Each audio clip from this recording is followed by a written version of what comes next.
Dan di dalam semak belukar, Musa adalah orang pertama pilihannya yang diberitahu namanya, nama rahasianya. Para bapak bangsa patriark itu tidak diberitahu nama Tuhan. Dan apa? Tidak membuat mukjizat. Dengan memberi namanya pada Musa, maka ia akan membuat tanda-tanda dalam nama Tuhan.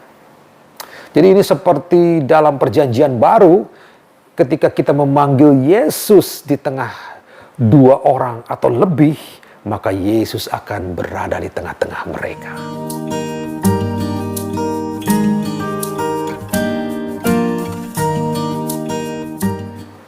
Shalom, kita sekarang sudah sampai ke episode yang ke-10 dan kita sudah masuk di dalam kitab Keluaran.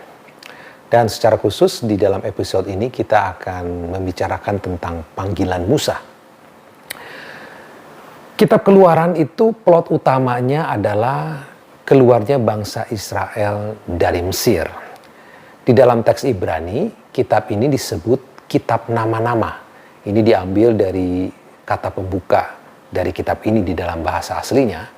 Tetapi selain itu sebetulnya ada maksudnya juga. Karena apa? Karena di dalam kitab ini kita mengenal nama Musa, nama gunung Tuhan, dan nama Tuhan sendiri yang membeberkan namanya di semak belukar.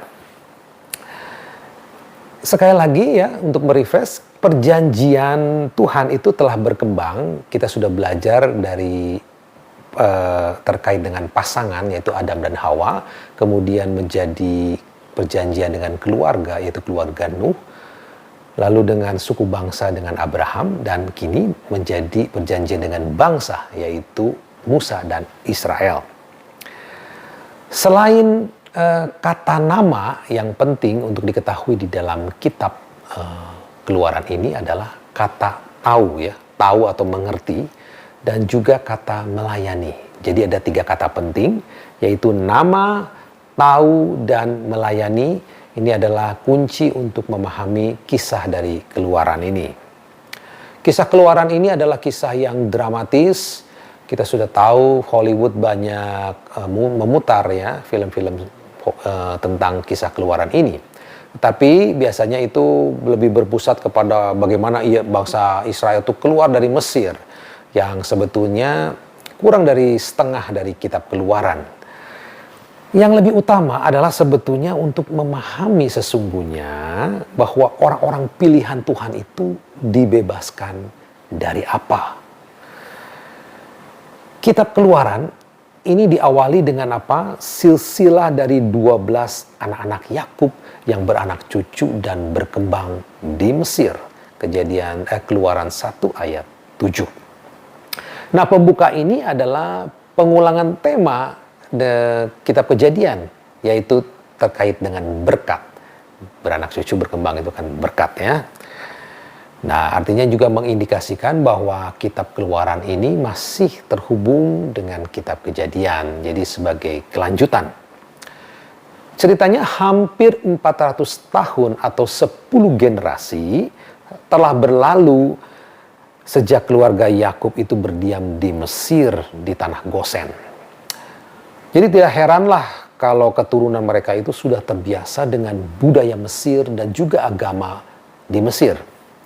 Nah, kebiasaan ini yang mesti diatasi oleh orang-orang pilihan Tuhan agar apa dapat menerima kebebasan sejati yang telah dipersiapkan untuk mereka.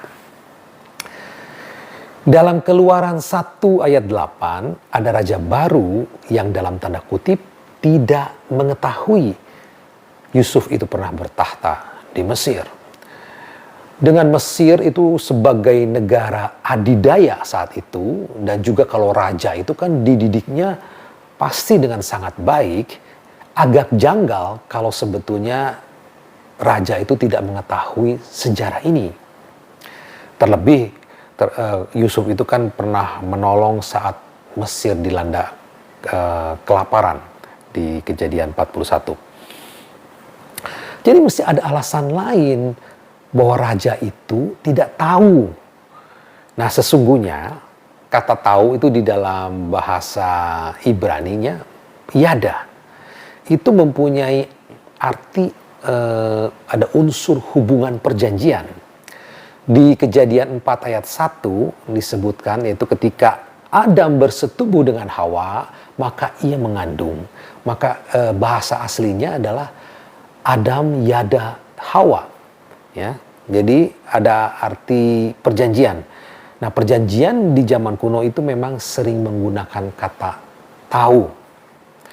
Jadi ketika Firaun menolak untuk tahu, ia bukan lupa sejarah, tapi apa? Menolak keistimewaan status Yusuf dan keluarganya.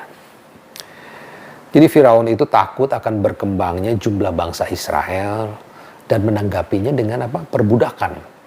Ketika Israel terus berkembang, Firaun memerintahkan kebijakan untuk menahan populasi. Nah, ini adalah kebalikan dari perintah Alkitab yang diminta untuk beranak cucu dan berkembang. Firaun kemudian menyuruh bidan untuk membunuh setiap anak laki-laki Ibrani yang baru lahir.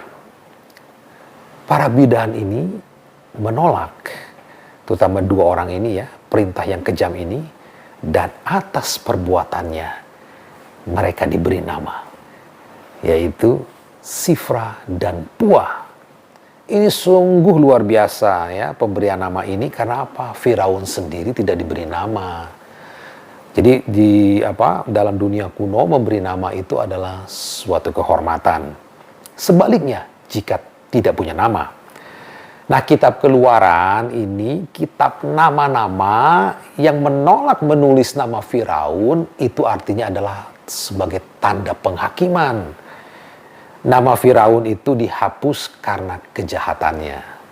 Baca Keluaran 32 ayat 33. Ketika bidan-bidan itu tidak patuh, Firaun itu memerintahkan agar setiap bayi laki-laki Ibrani dibuang ke sungai Nil. Karena ingin menghapus generasi Ibrani dan merebut kembali tanah Gosen. Karena warisan tidak akan jatuh ke tangan perempuan. Dengan demikian, Israel itu tidak akan menjadi ancaman militer. Bahkan kepemilikan Israel itu akan kembali jatuh ke tangan Mesir. Jadi ini sebuah tindakan politik sebetulnya ya. Dalam Keluaran 2 ada seorang perempuan Lewi, itu salah satu dari suku Israel, itu melahirkan anak laki-laki dan kemudian menyusun rencana penyelamatan, sempat menyembunyikannya selama 3 bulan. Tapi karena khawatir ya akan perintah Firaun, maka bayinya itu ditaruhlah di sungai Nil di dalam sebuah peti. Nah, peti ini dalam bahasa Ibraninya disebut tefah. Kata yang sama digunakan itu ketika berbicara tentang bahtera di Kejadian 6. Jadi ada hubungannya. Kenapa? Karena ia percaya bahwa Tuhan akan menyelamatkannya, anaknya itu. Jadi sekali lagi sebuah bahtera akan membawa keselamatan. Kemudian ada putri Firaun yang melihat itu ada bayi di peti ya, dan kemudian mengambilnya. Walaupun ia tahu sebetulnya bayi itu seorang Ibrani.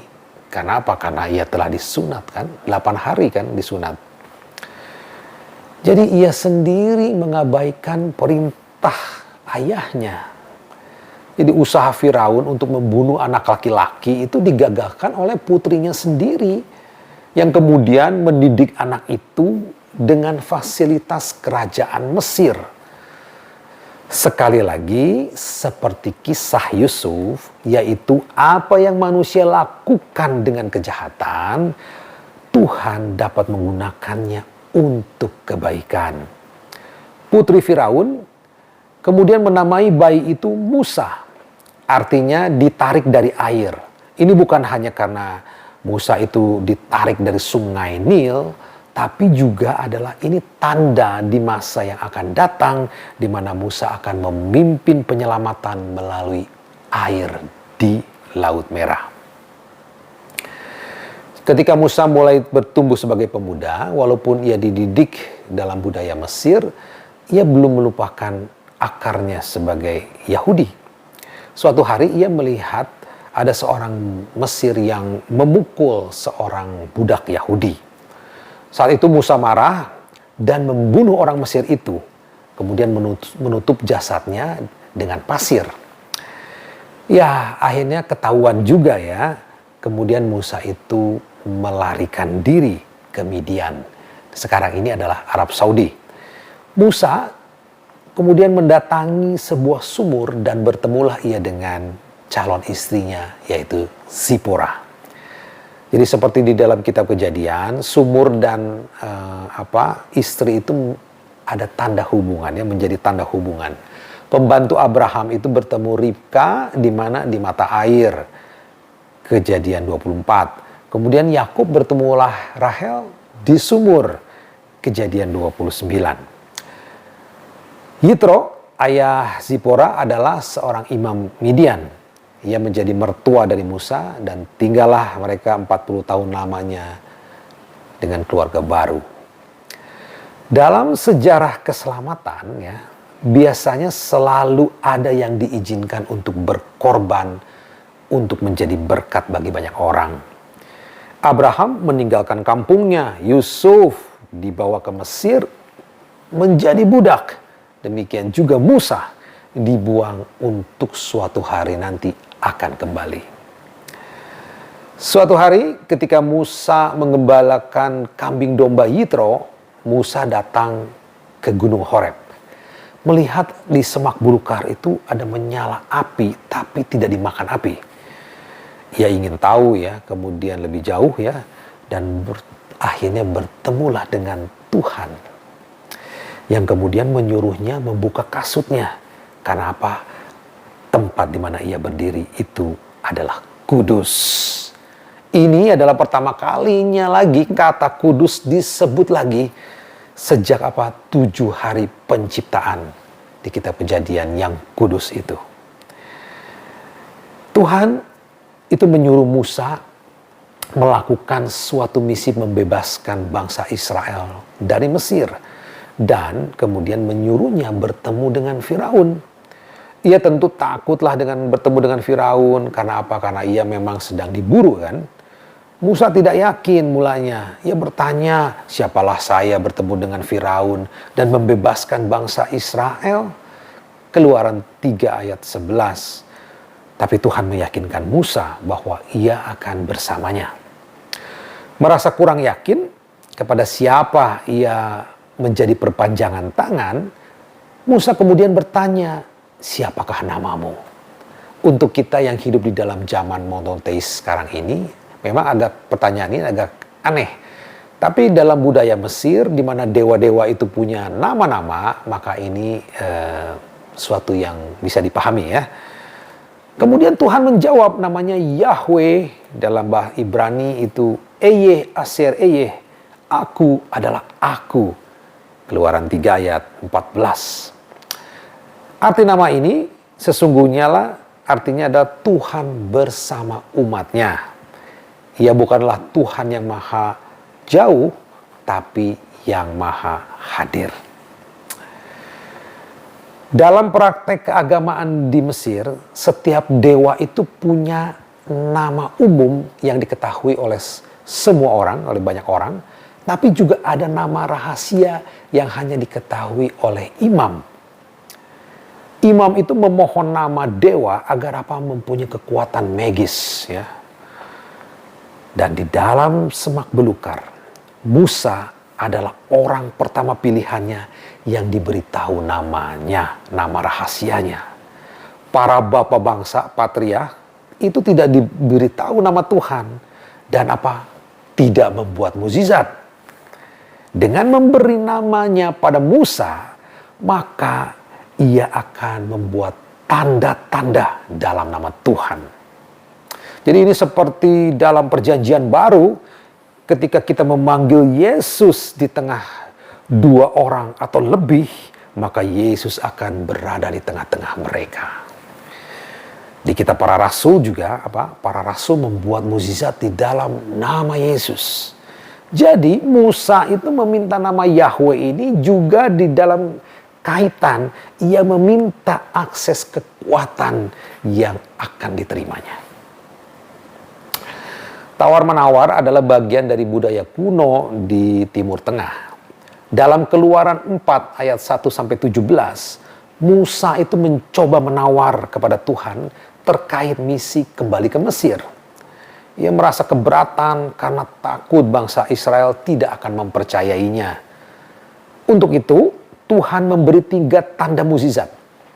Pertama, mengubah tongkat menjadi ular atau nahas. Nah, ini adalah identik dengan penggoda di Kejadian 3. Tuhan memerintahkan Musa memegang ekornya untuk kembali menjadi tongkat.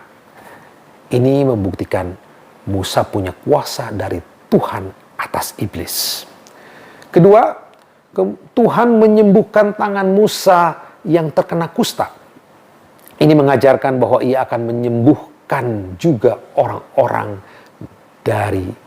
Israel dari penderitaan. Terakhir, Tuhan mengubah sungai Nil menjadi darah. Ini mau apa? Mau mengatakan bahwa Tuhan itu tidak melupakan darah anak-anak Israel yang tertumpah di sungai Nil. Tuhan akan bertindak atas nama Israel. Musa belum juga terbujuk dan mengungkapkan keberatan lain bahwa ia tidak pandai bicara, berat mulut dan lidah. Keluaran 4 ayat 10. Musa itu mencoba lari dari misi dan beralasan tidak punya cukup karunia. Bagaimana Tuhan Allah menjawab? Siapa yang membuat lidah manusia? Siapa yang membuatnya bisu, tuli, atau melihat, atau buta? Pergilah, aku yang akan menjadi mulutmu dan mengajarimu apa yang harus kau katakan. Keluaran 4 ayat 11 dan 12. Tuhan ingin Musa tahu sekalipun Musa merasa tidak pantas untuk tugas itu. Tuhan telah mempersiapkan karunia untuk mewujudkan keinginannya.